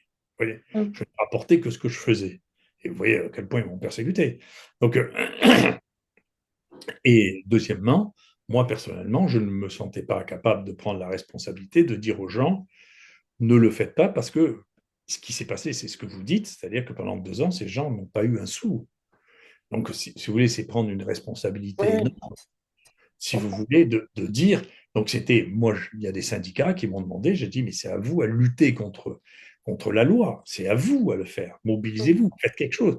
Mais vous savez, les partis politiques, les syndicats un peu plus, hein. Chez nous, c'était Sud qui étaient les gens les plus motivés, mais il y a eu une absence totale de réaction politique et une absence quasi totale de réaction syndicale à cette folie. Mais si vous voulez, c'est pas à moi à dire aux gens de désobéissez à la loi. Mm. Mais, ouais. Désobéissez à la loi et vous n'aurez pas un sou pendant 2 ans. Enfin, c'est pas à moi à le dire. Non, Donc, si j'étais dans la même situation, je dirais, écoutez, voilà, parce que les gens imaginaient que j'allais leur recommander de désobéir à la loi, ce que je n'ai pas fait et ce que je ne ferai pas. Mm. Mais d'ailleurs, vous ne pensez pas, enfin, c'est un billet que j'écrivais justement il y a quelques semaines parce qu'on a voté pour l'identité numérique en Suisse. Et ce que je disais, c'est que dans un monde post-Covid, comment est-il possible de faire encore confiance à nos gouvernements et et penser que ils agissent pour notre bien en fait?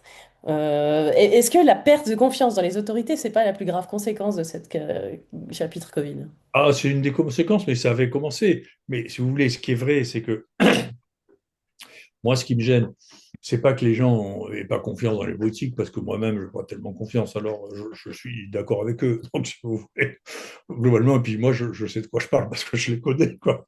Donc, bon, c'est des gens qui ont une vision, vous le voyez bien, là, c'est un peu même. même moralement, c'est un peu dégoûtant. Ils se trahissent tous. C'est ces gens qui n'ont pas de morale. Ils se trahissent. Son meilleur ami, il s'embrasse le cours d'après. Bah, ça fait partie, il faut être un peu psychopathe pour faire de la politique, je pense, ça fait partie du rôle, hein. Oui, je sais pas, c'est des sales types. Enfin, c'est des sales types et des sales femmes, parce qu'elles sont pas mieux, elles ont montré qu'elles n'étaient pas Mm. mieux que les hommes. Ça serait bien étonnant, on voit pas pourquoi. Donc c'est un jeu, si vous voulez, de gens. Enfin, c'est pas très digne en réalité. Donc c'est des gens qui jouent à très court terme, c'est ce qu'on dit, ils jouent juste la prochaine élection. Et comme il y en a souvent des élections, que ce soit les élections territoriales ou nationales, euh, voilà, on peut pas avoir de vision à longue échéance et ça s'écroule de plus en plus. Vous voyez même là, avec Macron, le dernier qui est vraiment eu un investissement dans le patrimoine, c'était Mitterrand. Le Grand Louvre, c'était un truc assez extraordinaire. Euh, L'opéra de la Bastille, on aime ou on n'aime pas, mais enfin, c'était quelque chose. La Grande Arche, c'était quelque chose. La très grande bibliothèque, c'était quelque chose. Il avait un sens du patrimoine, peut-être parce que c'est un vieil homme, il avait un sens du patrimoine. Il a laissé Paris dans un meilleur état que ce qu'il a trouvé. Mm. Enfin, c'est fini depuis, hein. Donc, Oui. Chirac a fait un musée qui est so-so, enfin, c'est un peu de la rigolade. Hollande n'a rien fait. Et au contraire, Macron va laisser les choses dans un état bien pire que ce qu'il les a trouvées. C'est la première fois. Mm. Ouais, Mais est-ce que c'est arrivé. vous parliez de fin de d'une civilisation? Est-ce que justement enfin, le réveil entre guillemets des populations qui se rendent compte en fait de la grosse escroquerie des autorités qui n'agissent pas du tout dans notre bien, est-ce que c'est pas plutôt une renaissance quelque part finalement? Alors, c'est pas, moi, encore une fois, je prédis pas l'avenir. Si vous lisez mon livre, c'est la troisième fois que je vous le demande, en dehors de mon dernier, là, soyez, je mettais à couverture de mon dernier, parce que après, je me fais engueuler mon éditrice sur qui raconte l'histoire aussi, hein, sur la paléomicrobiologie, et donc sur les cold cases et l'exploration des épidémies du passé. Mais sur l'autre, sur l'évolution, on a appelé ça l'Homo chaoticus, c'est parce que les civilisations n'évoluent que par le chaos. Je vais vous donner un exemple qui va dans la question que vous posez, mais sur une autre forme. Moi, j'ai énormément travaillé sur la peste. J'étais très emmerdé. Mais enfin, dès que vous découvrez quelque chose, en réalité, vous savez, vous êtes emmerdé. Si vous n'êtes pas emmerdé, c'est que c'est pas important. Donc, dès que c'est important, vous êtes emmerdé. Et donc, cette folie de la peur, de la terreur d'une épidémie qui va tuer l'humanité, elle dure depuis longtemps. Et c'est une réminiscence des peurs humaines, hein, c'est dans la Bible, c'est la peste, voilà, c'est les malédictions d'Égypte, voilà, c'est comme ça. Et c'est dans l'Iliade et l'Odyssée aussi, la peste, c'est comme ça, c'est la peur, les dieux vont nous punir, ils vont nous envoyer. Et donc moi, ce qui était à la mode quand j'étais jeune, si vous voulez, c'était fièvre hémorragique. Alors, c'est Ebola, Marburg, etc. Et donc, moi, je me rappelle, ma première garde, il y avait quelqu'un qui arrivait de Marignane, on se demandait s'il n'avait pas Ebola. Il n'y a jamais eu d'Ebola qui soit arrivé à ce moment-là, mais enfin, peu importe. C'était une peur qui dure encore maintenant, hein, Ebola. Moi, j'ai honte de vous dire que j'ai commencé mon internat. Je vous dis, ça fait un certain temps, donc elle est récurrente. Et donc, la bêtise des gens qui sont ignorants, hein, sur la définition de la peste, c'est que la peste du Moyen Âge a été une peste si terrible qu'on l'a appelée la peste noire. Mais on l'a appelée la peste noire à cause du le qualificatif, l'adjectif noir était utilisé non pas comme un signe clinique, mais comme un désastre. Et, noir, c'était le désastre. Mais les couillons aux États-Unis qui se sont emparés de ça, ils ont dit non, c'est parce que c'est comme les fièvres hémorragiques où la peau devient noire. Donc en réalité, on s'est trompé.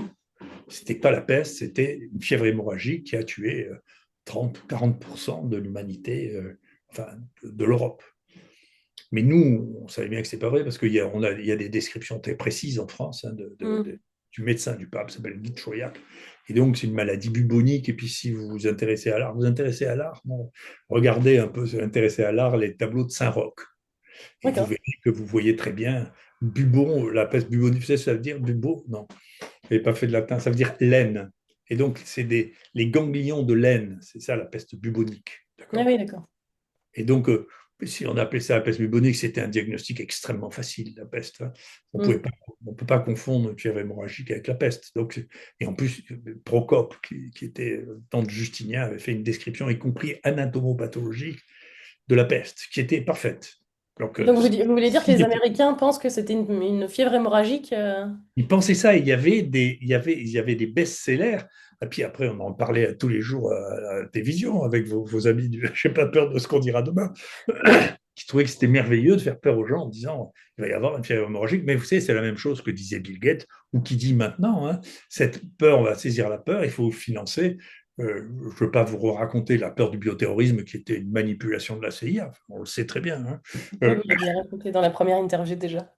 Et donc, tout ça, cette peur-là, c'est ce qui donne le pouvoir, finalement, le pouvoir de maintenir les gens, de les faire obéir, de leur dire c'est la guerre. Donc, c'est comme si c'était la guerre. Après, si vous regardez la cinétique de la mortalité, vous ne voyez même pas le Covid en France. Vous ne vous rendez même pas compte. Donc, Mm. c'est une vraie fantaisie. Et donc, à l'époque, nous, pour la première fois, je tombe sur j'avais un ami anthropologue qui creuse à Marseille, qui trouve des squelettes. C'est pour ça qu'il faut que ça, c'est dans mon livre dont il faut que vous parliez. Vous l'avez mon livre, montrez-le. Archéologue, vous voulez dire, hein? Vous avez dit Oui, anthropologue. oui, oui, les cold cases. Et donc, mon ami, qui est un anthropologue, archéologue, a trouvé des squelettes. Le monde a fait un tunnel à Marseille, qui était juste à côté de l'hôpital où on soignait les pestiférés, qui était ce qu'on appelle un cimetière de catastrophe, c'est-à-dire qu'on n'enterre plus les gens, on les jette les uns sur les autres. Et après, on a pu retrouver qui c'était, parce qu'il y a des registres très, très bien tenus, c'est la peste de 1720. Il m'a apporté, lui, c'est mon copain, donc il m'a apporté les os et les crânes qu'il avait trouvés. Il m'a dit, il faut que tu montres que c'est la pêche. Très bien. Et j'avais un dentiste chez moi, je ne savais pas quoi foutre, qui voulait faire une thèse, et je lui ai dit, écoute, tu vas regarder dans les dents, parce que ça, au moins, tu sais le faire. Mm. Comme il pouvait travailler que 2 jours par semaine, il a fait ça, et donc on a ouvert un champ qui est d'aller chercher le diagnostic dans les dents. On était les premiers au monde à faire ça. Et on a publié ça très bien. Heureusement, il y avait encore un type qui était le meilleur infectiologue du XXe siècle, qui s'appelait Lederberg, qui l'a publié dans PNAS, qui est un très grand journal. Et puis, il y a des gens qui ont essayé de le refaire, qui ne savaient pas faire les PCR et qui ont échoué. Alors, ils ont dit, puisque nous, on a échoué, c'est qu'eux ont triché ou ils se sont trompés. Mm. Et il a fallu 17 ans pour que tout le monde soit d'accord pour dire que c'était la peste quand même. Et les types qui ont fait ça, c'est les Allemands qui ont publié, ils ont fini par publier dans la nature, il y a le journal de Crapule, en disant, regardez, on a identifié maintenant le génome de la peste dans les dents d'ailleurs, et ils ont cité aucune des 17 publications qui avaient été faites sur le même sujet avant. Ouais. Donc, si vous voulez, il ne faut pas croire que les voyous, c'est que l'industrie pharmaceutique, hein. Il y en a dans Ah, l'industrie pharmaceutique, il y en a dans la science, il y en a dans la publicité, il y en a partout, hein. Donc, partout. C'est d'ailleurs Publicis est concerné par le truc des opioïdes, hein. Vous savez ça? Publicis? Oui. Ah oui, Parce que- oui, j'en ai entendu parler, oui. oui, oui. Mm. Donc, et donc, quand on a écrit ça, on a commencé à avoir des lettres d'opposition de tous les gens qui disaient mais non, pas du tout, ils n'ont rien démontré du tout, et en réalité, c'est la peste noire. Donc vous attaquiez ça à des gens qui vendaient des best-sellers, moi je sais ça parce que on m'a demandé d'expertiser la NSF, la société, la Fondation nationale de sciences aux États-Unis m'a demandé d'expertiser des dossiers pour savoir si c'était raisonnable. Je leur ai dit, vous êtes fous, vous ne pouvez pas financer un truc pareil. Et Mm. donc, tout ça était basé d'ailleurs sur une ignorance totale. Ils ne savaient rien du tout. C'était juste, tiens, pourquoi ça ne serait pas le truc? Et donc, ma foi, on va financer ça et on va avoir du pognon pour faire ça. Puis Mais voilà. c'est bien qu'ils aient pas vérifié ou qu'ils aient pas écouté les gens qui étaient concernés quand même. Ben, c'est pour ça que vous savez, quand même, il n'y a rien qui m'a surpris dans le Covid. J'ai une très grande expérience D'accord. de l'ignorance et de la bêtise et de la mauvaise foi, mais j'en ai une connaissance extrêmement profonde et internationale. Mais d'ailleurs, vous avez dit dans une interview, alors je ne sais pas quand c'était, mais je sais que ça a beaucoup marqué Charles Gave, qui en a fait tout un article. Vous disiez, il y a deux sortes de hiérarchies qui coexistent en France, celle fondée sur la capacité à obéir et celle fondée sur la capacité à penser librement. Est-ce qu'on ne serait pas là dans le nœud du problème de la France et de Oui, l'Occident oui, en général? oui. C'est-à-dire que, si vous voulez, quand vous voyez, c'est la même histoire, si vous voulez, c'est parallèle à l'histoire du tertiaire. La promotion dans le tertiaire, elle est faite que sur l'obéissance. Point Mm. final. Point final. Si vous obéissez, vous pouvez progresser. Vous obéissez pas, vous avez un patron et vous devez obéir. C'est comme ça. Et donc, la seule manière de ne pas être obligé d'obéir, c'est d'être dans un métier dans lequel vous êtes autonome. Là, vous pouvez ne pas obéir. Pas à la loi, vous obéissez à la loi, mais vous n'êtes pas obligé. Moi, j'ai toujours obéi, voilà, pas toujours, parce que j'ai bien grillé les feux rouges, je sais pas, dépasser la vitesse, j'en sais rien. Mais, si vous voulez, je ne veux pas dire que j'ai jamais fait de faute ou jamais fait de. Bon, mais le fait de ne pas obéir à votre supérieur, d'accord, Mhm. est une chose qui fait que vous ne pouvez plus progresser dans la carrière parce que vous n'obéissez pas. Mhm. Qui est une des choses d'ailleurs, qui est une. Moi, je trouve que le mouvement a dévié, mais c'est une des choses qui était importante dans l'histoire de MeToo. C'est ce qui était, à mon sens, ce qui est primordial, c'est quand il y a un lien hiérarchique. Parce que là, comme on ne peut pas dire non, alors là, c'est de l'abus de pouvoir. Mhm. Et si Mhm. c'est quelqu'un qui a le même niveau de vous, qui vous fait un compliment, bon, je ne sais pas si c'est de. Je ne suis pas sûr, je ne suis pas encore trop vieux sans doute, hein, mais je ne suis pas sûr que ce soit du harcèlement moral. Vous voyez. Mhm. Oui, non, je comprends. Tandis que si c'est votre patron, alors là, c'est une autre Bien paire de sûr, manches. ouais, ça change la donne. Tout Ça à fait. change. Et Mhm. donc, il y a un vrai truc. Et donc, pour pouvoir désobéir, il faut pouvoir ne pas être employé. Et donc, dans ce monde qui est le monde politique, si vous voulez, si vous n'obéissez pas, bien, ce qui d'ailleurs explique pourquoi ils trahissent autant, parce qu'ils ne croient en rien du tout, ces gens. Mhm. Oui. C'est le système qui veut ça, malheureusement.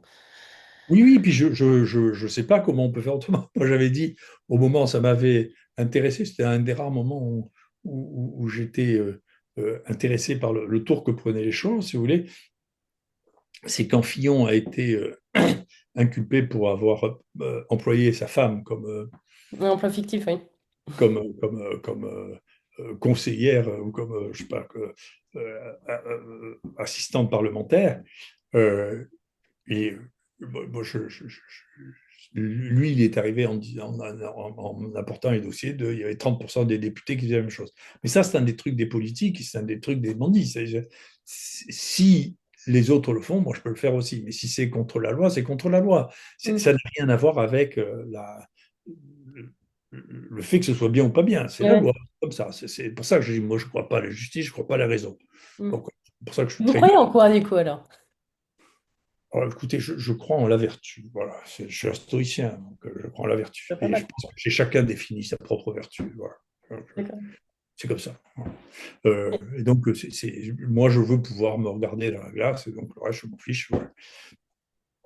Et, mais c'est vrai que si j'avais eu à lui donner un conseil d'avocat à Fillon, je ne suis pas avocat, mais si j'avais eu à lui donner un conseil, j'aurais dit surtout, ne, ne, ne dites pas ça. Dites, vous savez, les assistants parlementaires, c'est tous des traîtres. C'est-à-dire que vous ne pouvez pas parler devant eux parce que vous ne savez pas si le lendemain, ils ne vont pas téléphoner au Canard enchaîné ou au Monde ou à n'importe qui parce qu'ils ne guignent qu'une chose sur votre place. Parce que Mhm. la première étape des politiques, c'est assistant parlementaire. Donc, vous avez un scorpion dans votre lit. Mais Et on est donc, si vous prenez continuellement trahi. votre femme, au moins, ou quelqu'un de votre famille, au moins, vous êtes à l'abri de ça. Et encore. Et encore. Mais au moins, ça, je trouvais que c'était une défense raisonnable.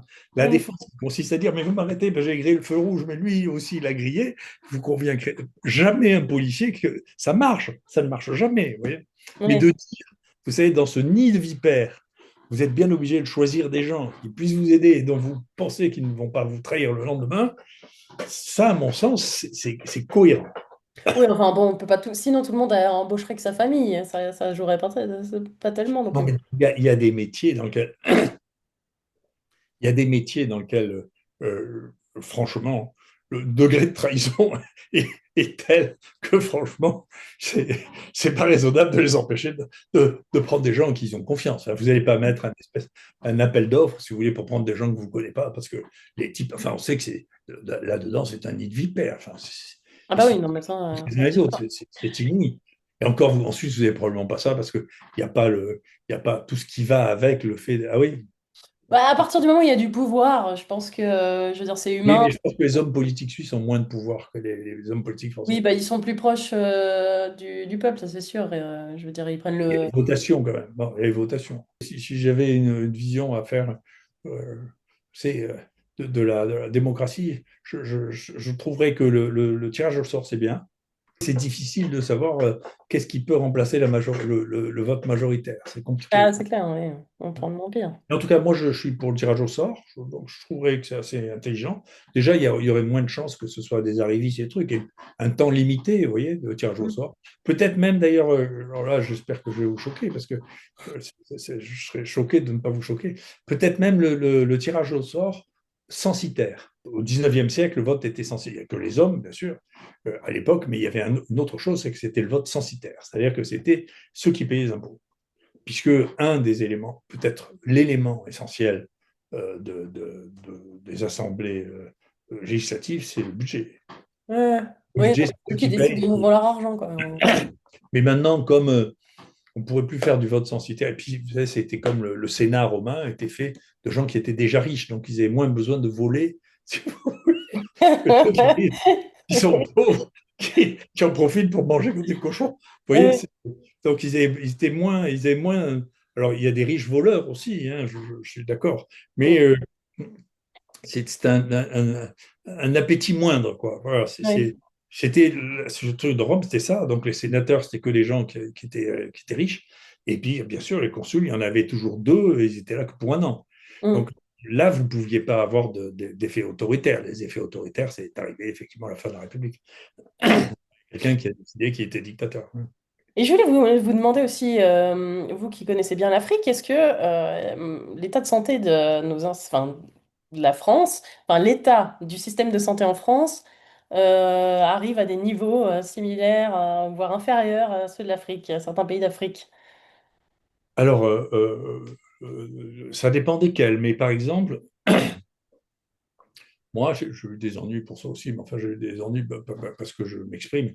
J'avais fait, à un moment, je faisais partie du même club que vous, puisque j'ai fait des chroniques dans le Figaro, une trentaine, et puis j'ai fait des chroniques dans le Point, je ne sais pas combien, pendant 3 ou 4 Vous ans. voulez pas reprendre les chroniques pour l'impertinent? Ce serait bien ça, non? Et dans une de ces chroniques, j'avais dit, mais la France a un retard en radiologie qui est terrible.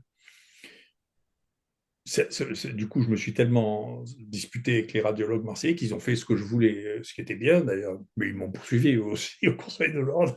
C'est un autre truc. Je vais passer encore 2 fois au Conseil de l'Ordre pour ça, parce que je leur ai dit, non mais enfin, il y a un vrai problème, parce qu'on prend un retard terrible, en particulier, si vous voulez, moi je considère, et tous les gens raisonnables considèrent ça, il ne faut plus faire de téléthorax, de radio du thorax, il ne faut plus faire ça, il faut faire des scanners low dose, à basse dose, qui Mm. sont de toute manière parfaitement interprétables avec l'intelligence artificielle. Vous n'avez plus besoin de personne. Ils sont toujours cadrés, ce qui n'est pas le cas des radios que vous faites si vous allez aux urgences. On va faire une radio tordue, personne ne va l'interpréter parce que personne ne la regarde. Et donc, ça ne sert à rien de le faire. Il faut changer les modèles. Et il y avait même un rapport de la Cour des comptes en France qui disait qu'il faut arrêter pour tous les radios périphériques, il ne faut plus faire que du scanner. Ce que font les Chinois. Les Chinois, quand ils ont arrivé, en réalité, ils se sont rendus compte que c'était complètement idiot de passer. C'est un grand truc qu'ont compris les Chinois, mais les Africains aussi. Moi, j'ai beaucoup discuté avec les Africains. Ils ont compris que il ne fallait pas passer par les mêmes étapes que nous. C'est idiot. Tandis que la plupart des cons de chez nous qui leur donnent des conseils leur disent qu'il faut passer par les mêmes étapes. Donc on commence par la radio de base, ou on commence par, vous voyez, si vous voulez faire des microbes, il faut que vous appreniez les tubes, les géos, tout c'est Mm. fini. Alors, moi j'ai installé dans un village sans électricité toute la biologie moléculaire pour montrer que c'était ça l'avenir. C'était pas de revenir sur les choses qui sont dépassées chez nous, elles sont dépassées en Afrique de la même manière. Vous voyez, donc Mm. et ils ont fait ce saut. Et moi, j'ai été invité une fois à parler chez des réanimateurs et des urgentistes au Maroc. Et le type qui était à Marrakech, il m'a dit, vous savez, on vous a écouté, ce que vous disiez sur les scanners. On a acheté, moi je voulais acheter des scanners en Chine aussi. Ouais, mais là, pour ça, c'est pas la mondialisation, hein. Il y a 3 trucs, Siemens, je sais pas quoi, qui ont le droit de vendre des scanners en France, pas les autres, qui coûtent 4 fois moins cher, hein. Donc, vous avez un scanner pour 100 000 euros en Chine, mais pas en France. Et donc, moi, je voulais faire ça, avoir le droit de l'acheter au titre de la recherche. Et puis avoir des scanners mobiles, si vous voulez, pour aller faire le scanner dans la chambre, plutôt que de les transporter. On sait que c'est un... Moi, j'avais étudié ça. Je savais que l'endroit dans lequel la grippe était le plus transmissible était à la radio, puisqu'on amène tous les gens sur le brancard et ils attendent là pendant 20 minutes, ils se crachent les uns dessus et ils Bah attrapent. oui. Et Ouais. donc, les cas secondaires iatrogènes de grippe, les plus communs, c'est ceux qui étaient à la radio. Et non, donc il faut aller faire la radio au lit du malade. Voilà. Et il faut faire des scanners, il faut abandonner la radio. Donc on a eu la chance, après cette discuter, heureusement il y a eu un jeune radiologue qui a pris les trucs et qui nous a fait tous les Covid, on a publié d'ailleurs en scanner low dose, qui donne une dose d'irradiation qui est équivalente d'une radio standard, et il a même fait le programme d'intelligence artificielle qui permet vous n'avez plus besoin de radiologue. Hein. Donc, vous n'avez plus besoin, vous n'avez plus le problème de garde, de mec qui interprète les types 3 jours plus tôt ou qui dicte ça, ben, chut, ça vous sort, c'est l'intelligence artificielle. C'est très facile puisque le cadrage est fait par la machine elle-même, vous ne pouvez pas bouger dans un scanner. Le cadrage est fait et donc on peut parfaitement faire de l'intelligence artificielle avec ça. Oui. Donc, mais là, je me suis fait insulter par tous les radiologues, engueuler. Après, j'ai suivi les choses. C'est même une des choses dont j'ai parlé avec Macron. Je dis, vous avez vu, même les trucs de l'OCDE montrent que la France est le dernier pays en termes d'équipement d'RMN de scanner. Ah ouais, c'est chaud. Mm. Oui. Il m'a dit, je sais, c'était volontaire, ils ont fait exprès. Voilà. C'était volontaire, pourquoi? Ah oui, oui, si vous voulez, c'était la même chose que le numerus clausus. En France, quand même, on a formé, moi, dans Mm. mon année, on formait 8500 ou 9000 médecins par an. Et au nadir, au plus bas, quand ma fille a fait médecine, il y en avait 3000 par an. Et la population a augmenté de 20% et vieilli de 15 ans. Donc les débiles, c'est des débiles profonds, hein. Enfin les gens qui ont fait ça. Et après, c'est les mêmes qui ont gueulé, il ne faut pas importer nous, si on importait plus d'Africains, on ne ferait plus de médecine. Hein. Tous les hôpitaux français, c'est que les Africains. Les autres, ils sont là, ils ne sont pas bien payés. Euh, ils vont faire autre chose. Et heureusement qu'il y a les Africains. Si pas les Africains, je ne sais pas comment on ferait. Mm. Le pays s'est suicidé. Ils ont empêché les gens de faire de la médecine et ils emmerdent les rares médecins qui restent en leur foutant des contraintes administratives qui sont invraisemblables. Et ils considèrent qu'il faut diminuer l'offre pour diminuer la demande. C'est un principe, ils doivent leur expliquer ça à Sciences Po et l'ENA. C'est un truc de crétin collectif, ça. Vous voyez, c'est pas individuel, c'est un truc, c'est de la bêtise, vous savez, maturée en groupe, ça. Vous voyez, Grande largeur. c'est c'est pas possible. Hein. Et donc, ils ont et je peux vous dire, hein, moi, j'ai connu discuter ça avec 3 ministres de la Santé sur le numerus clausus. Hein. À un moment, j'étais président d'université, donc je gueulais publiquement. Je me disais, vous êtes fous. Et on dirait qu'ils font tout pour se tirer des balles dans le pied, c'est quand même fascinant. Non, non, non, il faut remettre ça. Si vous pensez que ces dernières années, un ministre de la Santé, ça dure 2 ans et demi, pourquoi, quand vous leur disiez ça, vous dites, oui, non, mais il faut changer le numéro clausus. La réponse est oui, mais on aura les résultats dans 10 ans. Oui, mais au moins dans 10 ans, on aura quelque chose. Mais c'est pas leur résultat à eux, donc ils voient pas l'intérêt de le faire, c'est ça? Voilà, non, puis de toute manière, ils ne pensent pas à ce temps-là.